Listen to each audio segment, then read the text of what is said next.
చలో sex is an ultimate expression of love అని ఎక్కడో చదివాను నేను. రాంగ్, అది తప్పది. హ్మ్? Wrong statement. నేనైతే ఒప్పుకోను. ఆయన ఇచ్చిన దాంట్లో ఆయన ఇచ్చిన ఎవరో తెలియదు కానీ సెక్స్ ఇస్ 10% ఆఫ్ లవ్ అంటాను నేను బేసికలీ. మిగతా 90% లవ్, జస్ట్ 10% సెక్స్ అంటే. సెక్స్ ఇస్ 10% ఆఫ్ లవ్ నా ఉద్దేశం. Okay. And there is no relation without love is useless. It can be with anybody. So అందరితోనే సెక్స్ చేయరు, చాలామందితో లవ్ చేస్తాం. మా అన్నయ్యని లవ్ చేస్తాను, తమ్ముని లవ్ చేస్తాం. So basically love is very divine. Sex is 10% love. పోనీ ఒక అమ్మాయి అబ్బాయి నిజంగా లవ్ చేసుకున్న వాళ్ళ గురించి కూడా వాళ్ళిద్దరి గురించి మాట్లాడినా సెక్స్ ఇస్ 10%. ఎందుకంటే they have to love so many other things. చాలా విషయాలు ప్రేమించాలి, చాలా షేర్ చేసుకోవాలి, చాలా ఫ్రీడమ్ ఇవ్వాలి, చాలా అర్థం చేసుకోవాలి. సెక్స్ 10% అవుతుంది.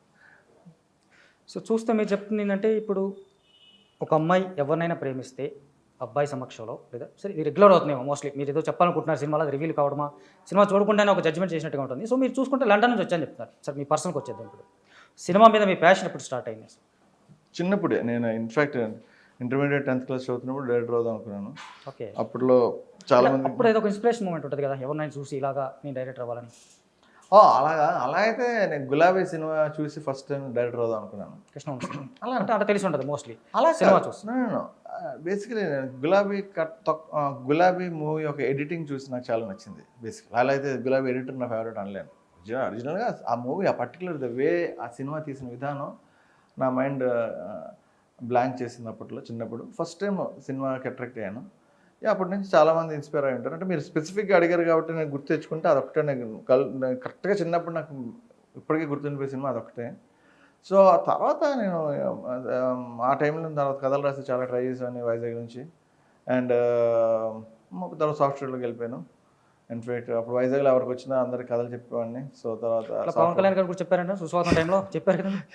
పవన్ గారు అప్పుడు వైజాగ్ కాదండి, మీరు ర్యాండమ్గా చెప్పేస్తున్నారు. వాళ్ళు హోటల్లో దిగితే నేను టక్కన వెళ్ళిపోయేవాడిని, కథ చెప్పేవాడిని. ఎంత ఎలా సాధ్యం ఇది ఆ వయసులో? అది గుడ్ క్వశ్చన్. ఎందుకంటే ఆ విషయం ఎందుకు వీళ్ళకి సెక్యూరిటీ ఉంటారు లేదా వెరీ దాటుకొని పవన్ కళ్యాణ్ వరకు వెళ్ళి కథ. అదే దట్ ఈస్ లాస్ట్ టైం ఎవరి క్వశ్చన్ పర్టికులర్ అడగలేదు, ఫ్లోర్ చెప్పా. ఆ విషయం చెప్పాను కదా, నిజంగా మాట్లాడలే. లాజిక్ ఏంటంటే నేను చెప్పింది సుస్వాగతం టైంలో. అప్పుడు మొబైల్ ఫోన్లు లేవు. అండ్ అప్పుడు తాజ్ హోటల్ ఆయన ఉండేవారు. నేనేం చేసేవాడంటే సప్తగిరి ట్రావెల్స్ అని చెప్పి ఒక ట్రావెల్స్ ఉంటుంది విశాఖపట్నంలో. ఓకే. ఆ ట్రావెల్స్ సినిమాలకి కార్లు ఇస్తారు. సో ఆ కార్లో నేను అదే నా పని. నేను వెళ్ళి ఆ సప్తగిరి వెళ్తే నాకు అందరు డ్రైవర్లు ఫ్రెండ్స్. సో వెళ్ళి ఏ కారు డైరెక్టర్కి ఏ కారు వెళ్తుంది, హీరోకి ఏ కారు వెళ్తుంది తెలిసిపోద్ది. So director car, hero car ఇది, హీరో డ్రైవర్ ఏడు, వీడు అక్కడ డైరెక్టర్ ఏ హోటల్లో ఉంటున్నాడు, ఏ రూమ్లో ఉంటున్నాడు, నేను డ్రైవర్ ద్వారా తెలుసుకుంటా. డైరెక్ట్గా వెళ్ళేవాడిని. నిజంగా వెళ్ళి డోర్ కొట్టిన తర్వాత ఒకసారి డోర్ ఓపెన్ చేసేది ఎవరైనా మాట్లాడతారు. అట్లీస్ట్ నాతో అయితే మాట ఎవరైనా మాట్లాడారు. సో అంతవరకు వెళ్ళింది మోస్ట్లీ నేను డ్రైవర్స్ని క్యాచ్ చేసుకుని వెళ్ళేవాడిని. రకరకాల ఆడేవాడిని. మోస్ట్లీ డ్రైవర్స్ ద్వారా వెళ్ళేవాడిని. ఓకే. అంటే పవన్ కళ్యాణ్ గారు కాకుండా మీకు గుర్తుండే అప్పట్లో ఇంకెవరైనా టాప్ స్టార్స్ చెప్పారా కదా? చాలామంది చెప్పా. ఊరికి పవన్ కళ్యాణ్ అందరూ తెలియదు ఎఫెక్ట్ అని చెప్పి గుర్తు చేశాను. కానీ చెప్పి జేడీ చక్రవర్తి చెప్పా, శ్రీకృష్ణారెడ్డికి చెప్పా, మొప్పల్నేని శివ అయితే నేను హైదరాబాద్ కూడా నాకు ఆయన ట్రాన్స్పోర్టేషన్ డబ్బులు ఇచ్చి పిలిపించారు. అప్పట్లో పోస్ట్ మ్యాన్ సినిమా, తర్వాత కొన్నాళ్ళ తర్వాత ఆయన కనెక్షన్ నుండి పోస్ట్ మ్యాన్ సినిమా అని చెప్పి అప్పట్లో వచ్చా రైటింగ్కి. ఊరికే ఎఫెక్ట్ అయితే. అండ్ పవన్ కళ్యాణ్ ఇంకా చాలామందికి ఇంకా చెప్పాలంటే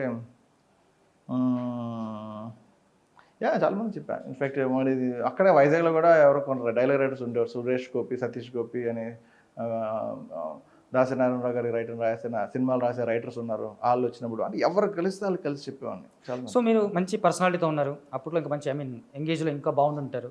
యాక్టర్ అవ్వమని ఎవరు సలహా ఇవ్వలేదు, మీకు అడ్వైస్ ఇవ్వలేదు?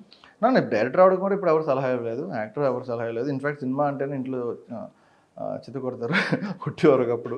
సో ఆబ్వియస్లీ సలహా ఇవ్వలేదు. అండ్ లేదు, నాకు యాక్టర్ అవుదామని ఆలోచన కానీ ఎప్పుడు ఆలోచన కూడా రాలేదు. లేదు. మీ అటైర్ కూడా డిఫరెంట్గా ఉంది. ఇప్పుడు ఏమైనా అవకాశాలు ఉన్నాయి? నాకు నిజంగా చెప్పాలంటే ఇప్పుడు లాస్ట్ సినిమా నేను చేసినప్పుడు చాలామంది ఎందుకు యాక్ట్ చేయలేదు అని అడిగారు నా ఫ్రెండ్స్ కూడా. నాకు అనిపించింది యాక్ట్ చేయాల్సిందా, ఇంత కష్టాలు పెట్టారు నేనే యాక్ట్ చేయాల్సిందని. కానీ నాకు తెలియదు. నేను I don't think I'm good actor. I don't know, మేము ట్రై చేస్తాను ఎప్పుడన్నా, తెలియదు, ఆలోచన. కానీ I'm very very good director. ఆ విషయం నాకు ఇష్టం. కాన్ఫిడెన్స్ ఉంది ఆ విషయంలో? నాకు చాలా ఇష్టం. ఐఎమ్ గుడ్ డైరెక్టర్, నాకు తెలిసే విషయం. అంటే ఒక రకంగా చూసుకుంటే మీకులాగా ఇక్కడ నుంచి సినిమా మీద ప్యాషన్ ఉండి పేరెంట్స్ ఒత్తిడి వల్ల లేదా ఇంట్లో ఉన్న సిచ్యువేషన్స్ వల్ల వేరే దేశాలకు వెళ్ళిపోయి కొంత సంపాదించుకున్న తర్వాత మళ్ళీ వెనక్కి వచ్చి సినిమాలు తీసి మోస్ట్ సక్సెస్ఫుల్గా వెళ్ళిపోతున్న వాళ్ళు ఇప్పుడు మనకు శేఖర్ కమల్ గారు కనపడ్డారు. ఆయన ఫస్ట్ సినిమా ఆయన ప్రొడ్యూస్ చేసుకున్నారు, తర్వాత సినిమా ఆయన ప్రొడ్యూస్ చేసుకున్నారు. తర్వాత మనకి దేవకట్ట గారు ఉన్నారు. ఇలాగ ఆ లిస్ట్‌లో మిమ్మల్ని చూడొచ్చా ఫర్దర్‌గా ఎప్పుడైనా? యా 100% డిఫరెంట్ జానర్స్ అయి ఉండొచ్చు. But yeah I mean different genre అని లేదండి. నేను నెక్స్ట్ తీసే సినిమా ఇంకో జానర్ ఉంటుంది కదా! అన్ని రకాలు ట్రై చేస్తాం. So different genre next cinema అయితే 100% ఎరోటిక్ థ్రిల్లర్ అయితే చేయను కదా! నేను I have different story in mind. Dark comedy ఒకటి మైండ్లో ఉంది. It's dark action comedy. Mostly అది చేస్తాను అనుకుంటున్నా. అండ్ యా అందులో so I will try different genres and అది కూడా తేడా బ్యాచ్ అన్న తేడా సబ్జెక్ట్ చేద్దామని చేశా. కొంచెం ఎక్స్పెరిమెంట్కి రెడీగా ఉన్న ఎస్టాబ్లిష్ యాక్టర్స్తో చేద్దాం అనుకుంటున్నా. కొత్త వాళ్ళతో విరక్తి చెంది. ఓకే. సో నేను వచ్చి ఏదర్ నెపోటిజంని యాక్సెప్ట్ చేయాలి, లేకపోతే ఎస్టాబ్లిష్ యాక్టర్స్ చేయాలి. కొత్త వాళ్ళు కూడా ఛాన్స్ ఇవ్వకూడదు. నిజంగా చెప్తున్నాం.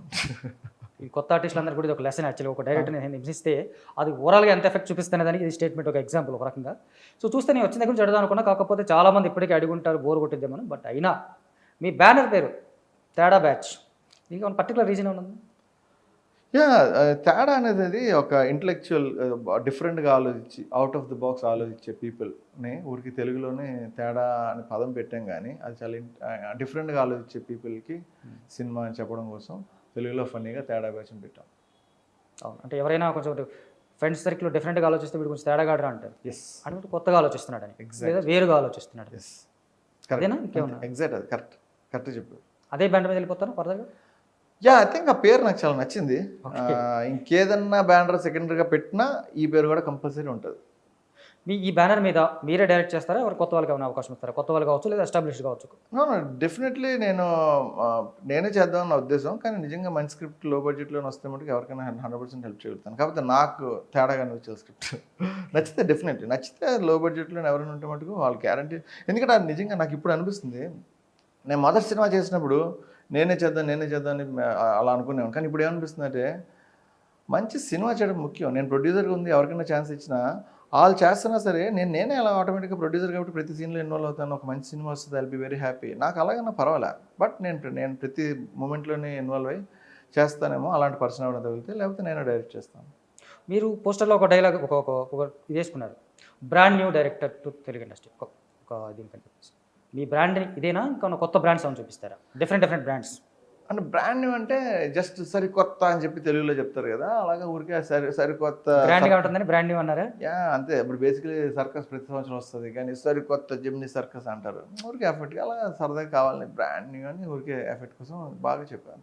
ఇన్ఫాక్ట్ బ్రాండ్ న్యూ అని పెడితే చాలా బాగుంది. సేమ్ సరికొత్త అని అంటారు, అది అని తీరాలి. ఇంటర్నేషనల్ లెవెల్లో చాలా సినిమాలు చూసుంటారు మీరు. ఒక నివేజ్ థ్రిల్లర్స్ చూసుంటారు, రకరకాల సినిమాలు, ఎక్స్పెరిమెంటల్ మూవీస్ ఇవన్నీ చూసుంటారు. ఇలాంటి ఎక్స్పెరిమెంట్స్ ఇండియాలో వస్తున్నాయి అనుకుంటున్నారా మీరు?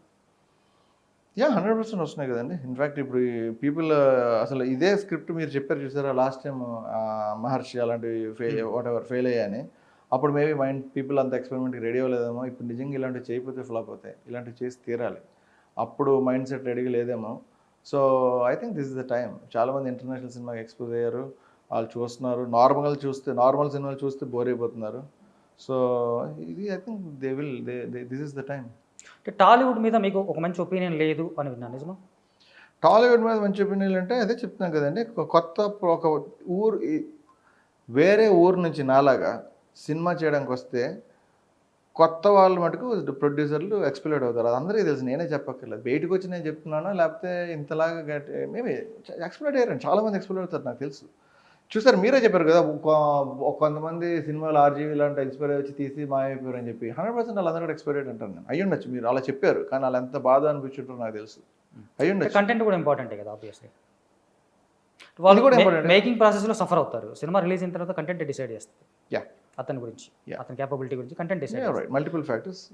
ఇది కూడా అవ్వఉండొచ్చు, ఇది అవ్వకపోవచ్చు. కంటెంట్ ఫ్యాక్టర్ కూడా అవ్వఉండొచ్చు. ఎస్. వర్మన్ ఎప్పుడైనా కలిసారు మీరు ఆర్జీవీని? ఈ ట్రైలర్ చూపించడానికి కలిసాను. కలిసారా? ఈ ట్రైలర్ చూపించా. ఈ ట్రైలర్ మామూలుగా కలడానికి కలిసాను ఒకసారి. అప్పుడు ఈ ట్రైలర్ చూపించా. ఆయన ట్రైలర్ నచ్చలేదన్నారు. రీజన్ చెప్పారా? యా ఆయన చెప్పారు నాకు, యా ట్రైలర్ కొంచెం మాస్క్ తీసి ఉండాల్సిన సినిమా, నువ్వు మరి క్లాసిక్ తీసావు అన్నారు. అయితే మాస్గా తీయాలన్నారు. సో ఆయన నచ్చలేని విషయం నేను పట్టించుకోలే. సో నేను నా స్టైల్లో నాకు ఆయన నిజంగా ఆయన మీద ఉన్న రెస్పెక్ట్తో ఆయన ఒపీనియన్కి రెస్పెక్ట్ ఇవ్వలే. ఓకే, ఆయన మీద రెస్పెక్ట్తో ఆయన ఒపీనియన్